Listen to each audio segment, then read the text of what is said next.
Good morning students.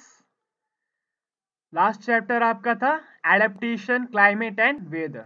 Now new chapter आपका chapter number 8 that is soil. मिट्टी के बारे में हम पढ़ेंगे कि मिट्टी होता क्या है, उसका कंपोजिशन क्या होता है, वो कैसे बना, आखिर उसका फॉर्मेशन कैसे हुआ, उसके यूजेस पढ़ेंगे कि उसका इस्तेमाल कहाँ कहाँ होता है। पॉटरी में उसका इस्तेमाल होता है, मिट्टी के बर्तन बनते हैं। क्रॉप प्रोडक्शन में मिट्टी का इस्तेमाल होता है क्योंकि मिट्टी में ही फर्टिलिटी की प्रॉपर्टी होती है, वही क्या करता है, पौधों को उगाता है। तो ये अलग अलग मिट्टी के फॉर्मेशन, उसके वर्क के बारे में हम इस चैप्टर में पढ़ेंगे। Do you know some of natural resources essential for our life? The most important natural resource which certain all life of planet is right below your feet. It is the soil. The topmost layer of the earth crust is called soil. It's a great importance to us and to the entire living world because it supports the growth of plants. It is the home for many organisms such as fungi, bacteria. It also provides minerals from which metals are extracted, and water is also derived from the underground water reservoir. तो natural resources में एक essential resource soil भी आता है। Soil essential क्यों कहलाता है? क्योंकि हमारा जो फूड सोर्स होता है प्लांट, क्या है वो, डायरेक्टली या इनडायरेक्टली हम उस पर निर्भर रहते हैं। अगर हम कार्निवोर्स होते हैं तो कार्निवोर्स जिस एनिमल्स को खाते हैं वो क्या होते हैं, हर्बीवोर्स होते हैं। वो प्लांट पे निर्भर रहते हैं। अगर सॉइल ना होता तो प्लांट उगता नहीं, प्लांट उगता नहीं तो वो हर्बीवोर्स अपना खाना नहीं खा पाते हैं, और वो नहीं खा पाते हैं तो उनका क्या होता है, एक्सटिंक्शन होता है।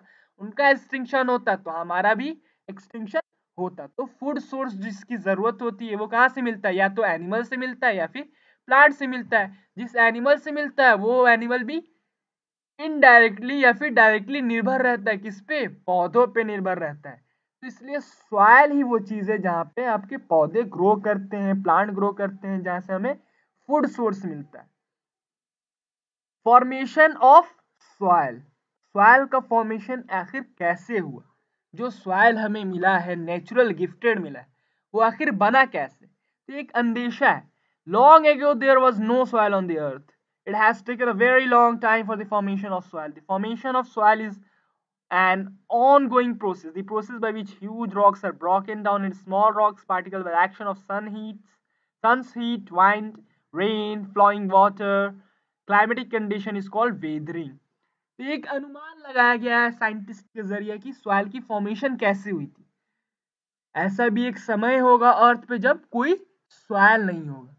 तो उस समय से क्या हो रहा है, जो बड़े बड़े चट्टान थे, सन की गर्मी की वजह से या फिर हवा के वजह से या फिर पानी के बहाव के कारण वो टूटते टूटते टूटते टूटते टूटते टूटते क्या हुआ, वेदरिंग एक प्रोसेस है जिसमें क्या होता है, वो टूटते रहते हैं कई सारे कंडीशन, कई सारे एक्शन की वजह से। वो एक्शन कौन कौन से हैं, सन्स हीट है, वाइंड है, रेन है, फ्लोइंग वाटर है, या फिर क्लाइमेटिक कंडीशन के कारण रॉक रॉक क्या होते हैं, पत्थर पहले छोटे छोटे पार्टिकल्स में टूटते हैं, फिर टूटते टूटते उन्हीं से क्या हुआ, आपका सॉइल का फॉर्मेशन हुआ। The nature of any soil depends upon the rocks from which it has been formed and the type of vegetation that it grows in it. तो सॉइल किससे फॉर्म हुआ है, रॉक से फॉर्म हुआ है। वो टूटते टूटते टूटते, बिल्कुल टूटते टूटते वो क्या बने हैं, सॉइल बने हैं।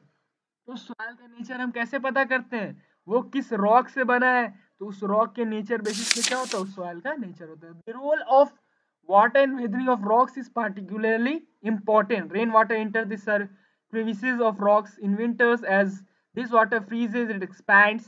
The expansion breaks the rocks into smaller pieces. The broken pieces themselves of fine particles when they rub against the other pieces of rock. Flowing of water or wind carries these fine particles and deposit them elsewhere. Soil. तो यह बता रहा है कि water का क्या role था, weathering करने में, रॉक्स को तोड़ने में। तो जब बारिश होता है तो वाटर रॉक्स के छेद में, जहाँ रॉक्स का छेद होता है, होल होता है, सर्विसेज क्रीविसेस होते हैं, उसमें वाटर क्या होता है, स्टोर हो जाता है। फिर ठंड के कारण, टेम्परेचर डाउन के कारण वहां पे कूल डाउन हो जाता है, फ्रीज हो जाता है, वो आइस फॉर्म में आ जाता है, और वो क्या करता है, उस रॉक को तोड़ता है। असल में वेदरिंग क्या है, आपका रॉक का टूटते टूटते टूटते सॉइल में फॉर्म हुआ। तो वाटर भी एक रोल प्ले करता है सॉइल फॉर्मेशन के लिए, सन हीट भी रोल प्ले करता है। फिर वो जब छोटे छोटे कंकड़ में टूटेंगे तो एक दूसरे से घिसते घिसते और भी छोटे पार्टिकल, फाइन पार्टिकल, सॉइल के पार्टिकल्स में आ जाते हैं। तो सॉइल असल में आपका क्या है, एक चट्टान है, पहले वो क्या था, एक चट्टान था, टूटते टूटते क्या फॉर्म हुआ है, वो सॉइल का फॉर्म हुआ है। सॉइल के अलग अलग लेयर होते हैं, उसके बारे में हम लोग आगे पढ़ेंगे। Roots of trees and other plants as they grow in size also help to break the rocks. Large variation in day and night temperature also causes weathering process. This process of weathering is very slow and continuous. Eventually, the rocks are converted into soil, which combines with the dead plants and animals to form humus. It takes hundreds of years to produce a few centimeters of soil. तो ये बहुत ही धीमी और लगातार होने वाली process है। कौन सी? वेदरिंग, जिसमें रॉक टूटते रहते हैं और सॉइल फॉर्म होता है। तो इसके टूटने में प्लांट्स का भी एक अहम रोल है। वो जब उगते हैं तो वो रॉक्स को क्या करते हैं, तोड़ते भी हैं।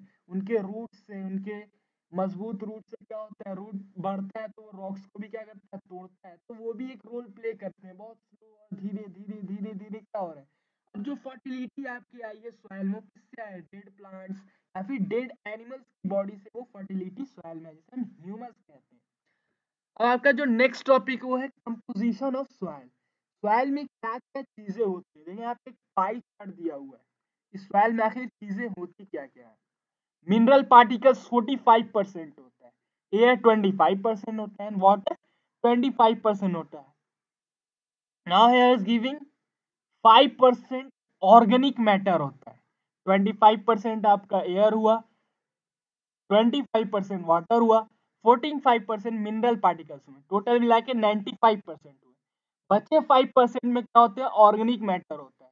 उस 5% के 80% में आपके ह्यूमस होते हैं, 10% में रूट्स होते हैं प्लांट्स के, एंड 10% में क्या होते हैं, ऑर्गेनिज्म, डेड ऑर्गेनिज्म होते हैं, जो मर गए हो, उनकी लाश हो या फिर उनकी क्या हो, डिकम्पोज मैटर हो। Since soil is formed by the breaking down of rocks, a large part of it is made up of minerals such as nitrates, sulfates, and phosphates. Phosphates derived from rocks. It also contains humus, which is derived mostly from fallen leaves and other decaying plant matter. Soil is generally dark brown in color and very fertile due to the presence of humus. वही चीज जो हमने बताया कि क्या होता है, rocks में चूंकि मिनरल्स होते हैं, तो वो रॉक से सॉइल फॉर्म हुआ, तो मिनरल्स चूंकि आएंगे ही रॉक से, तो कई सारे मिनरल्स के आपके नाइट्रेट्स के मिनरल या फिर सल्फेट्स के मिनरल या फिर फॉस्फेट्स के मिनरल जो कि रॉक्स में थे, तो वो सॉइल में भी आएंगे, क्योंकि रॉक से ही आपका सॉइल का फॉर्मेशन हुआ है। प्लांट्स के बारे में हमने बताया कि प्लांट ने भी एक अहम रोल निभाया रॉक सॉइल के फॉर्मेशन के लिए। उसने ह्यूमस को ऐड किया। उसके अभी क्या था, अभी आपके 5% के ऑर्गेनिक मैटर में 80% क्या था, ह्यूमस था। जो किससे आया है ह्यूमस, प्लांट के डेड बॉडी से या फिर एनिमल के डेड बॉडी से, वो ह्यूमस कहाँ आया है, सॉइल में आया है। Humus provides food to earthworms and other animals living in the soil. Besides, it also improves the texture of the soil and prevents minerals being washed away by water.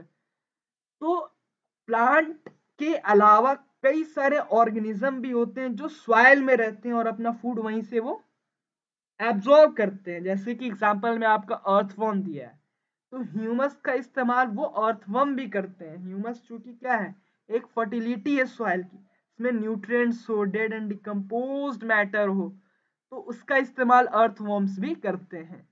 Humus का एक और additional work आपको बताया जा रहा है, date is कि वो वाटर के कारण जो वॉश ऑफ होते हैं, मिनरल्स सेपरेट हो जाते हैं, उन्हें नहीं होने देता है, वो उन्हें बांध के रखता है।